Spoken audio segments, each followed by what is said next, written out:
श्री सूत जी बोले, हे शौनकादि, जब समस्त ऋषिगण एवं वैष्णव सप्ताह पारायण की कथा सुनने में ध्यान मग्न हो गए, उस समय मुरलीधर अपने मनोहारी त्रिभंगी रूप में करधनी, मुकुट, कुंडल एवं रत्न जड़ित आभूषणों से शोभायमान होते हुए मस्तक पर केसर का तिलक लगाए अपने सभी सखाओं सहित यज्ञशाला में प्रकट होकर सभी को अपना दर्शन देकर कृतार्थ किया।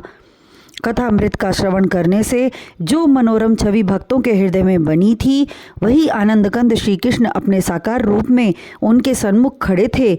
उनके दर्शन पाकर उपस्थित ऋषिगण अपने को धन्य समझने लगे और सबने विधि पूर्वक प्रभु का पूजन करके दंडवत प्रणाम किया।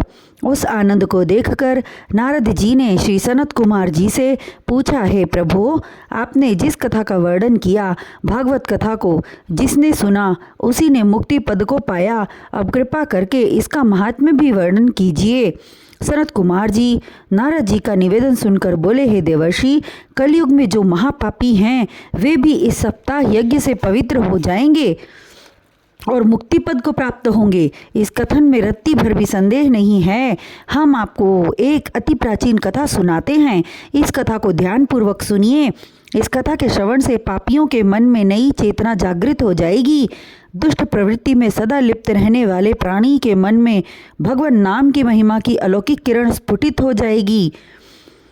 हे प्रभु, अत्यंत ही विनय भाव से देवर्षि नारद श्री सनत कुमार जी से बोले, समय बहुत मूल्यवान होता है, अतः आप कृपा करके यथाशीघ्र हमें उस कथा रूपी अमृत का पान कराइए।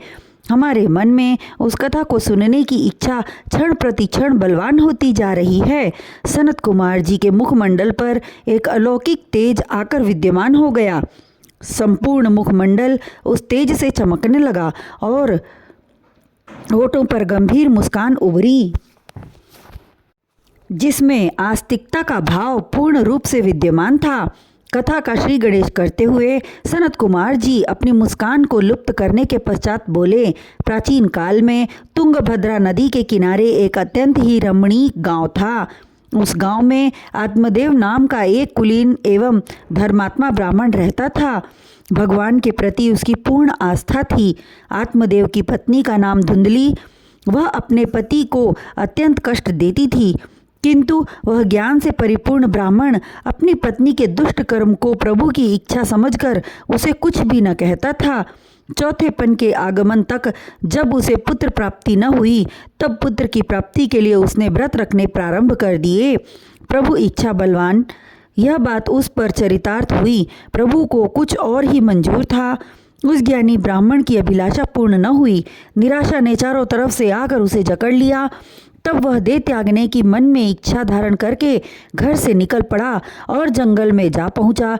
अति प्यास से व्याकुल होकर वह एक सरोवर पर गया। सरोवर का जल अत्यंत शीतल एवं निर्मल था। चुल्लू से जल पीकर प्यास बुझाने के पश्चात बैठकर सोचने लगा। उसी समय प्रभु की इच्छा से प्रेरित होकर एक महात्मा उस घनघोर जंगल में आ पहुँचे। आत्मदेव ने उनके मुखमंडल पर विराजमान तेज को देखकर ही अनुमान कर लिया कि ये जरूर कोई महापुरुष हैं। उसने आदर के साथ महात्मा को बैठाया। महात्मा से आत्मदेव की विकलता छिपी न रह सकी। उसने पूछा, हे विप्रवर, तुम इतने व्याकुल क्यों हो? तुम्हारी विकलता का कारण क्या है? आत्मदेव का गला रुंध गया। बोले, हे महात्मन, मैंने अवश्य ही पूर्व जन्म में कोई ऐसा पाप किया था जिस कारण इस जन्म में संतान सुख से वंचित रहा हूँ। निसंतान होने का मुझे बहुत दुख है, इसलिए अपने प्राण त्यागने आया हूँ। महात्मा मुस्कुराए और बोले, विप्रवर, निराशा उस गहरे अंधकूप के समान होता है जिसके तल में जल होने की संभावना तो की जा सकती है, परंतु वास्तविकता ठीक उसके विपरीत होती है। ला, अपनी हस्तरेखा मुझे दिखा। आत्मदेव ने अपना हाथ आगे कर दिया। कर्म रेखा देखने के पश्चात महात्मा बोले, हे ब्राह्मण, तेरे भाग्य में 7 जन्मों तक संतान सुख प्राप्त होना नहीं लिखा है। अतएव व्यर्थ में रो रो कर अपने प्राणों की बलि मत चढ़ा। कलयुग में पुत्र होने से किसी को सुख प्राप्त नहीं होता। इसलिए हे ब्राह्मण, पुत्र की इच्छा की प्राप्ति का ख्याल छोड़कर प्रभु के चरणों का ध्यान कर, तुझे परम गति प्राप्त होगी। हे महाराज, ब्राह्मण अति दीन होकर बोला, इस समय मुझे पुत्र के सिवाय अन्य कुछ पाने की अभिलाषा ही नहीं है। मुझे एक पुत्र दीजिए, नहीं तो अभी आपके सामने मैं अपने प्राणों का त्याग कर दूंगा। महात्मा पुनः बोले, हे विप्र, पुत्र प्राप्ति के लिए राजा चित्रकेतु ने 10,000 विवाह किए थे, परंतु फिर भी उन्हें पुत्र की प्राप्ति न हुई। इसलिए मेरा कहना मानकर पुत्र प्राप्ति की कामना को त्याग दे और अपना जीवन प्रभु के चरणों में समर्पित कर स्वयं को धन्य कर ले। इस बात को सुनकर आत्मदेव बोला, आपका यह ज्ञान रूपी उपदेश मुझे अच्छा नहीं लग रहा है। कृपा करके मुझे पुत्र रत्न की प्राप्ति का उपाय बतलाइए। आत्मदेव का हठ देखकर महात्मा ने उसे एक अभिमंत्रित फल दिया और बोले, शायद हरि की इच्छा कुछ और है जो मेरी बात नहीं मान रहा है। ले जाकर यह फल अपनी स्त्री को खिला दे, तुझे पुत्र अवश्य प्राप्त होगा। फल लेकर आत्मदेव अपने घर वापस लौट आया और अपनी स्त्री के हाथ में महात्मा द्वारा प्रदान किया हुआ वह फल रखकर बोला, हे धुंधली, इस फल के खाने से तुझे पुत्र उत्पन्न होगा, इसलिए तू यह फल खा ले। यह कहकर वह बाहर चला गया। कुछ देर बाद धुंधली की सहेली उसके घर आई। तब धुंधली उससे बोली, हे सखी, मेरे पति ने पुत्र प्राप्ति के लिए कहीं से यह फल लाकर मुझे दिया, परंतु गर्भ रहने के डर से मैं इसका भक्षण नहीं करना चाहती। गर्भ धारण करने पर अनेक कष्ट होते हैं, इसलिए इस फल को मैं नहीं खाऊंगी और पति से झूठ बोल दूंगी कि वह फल मैंने खा लिया।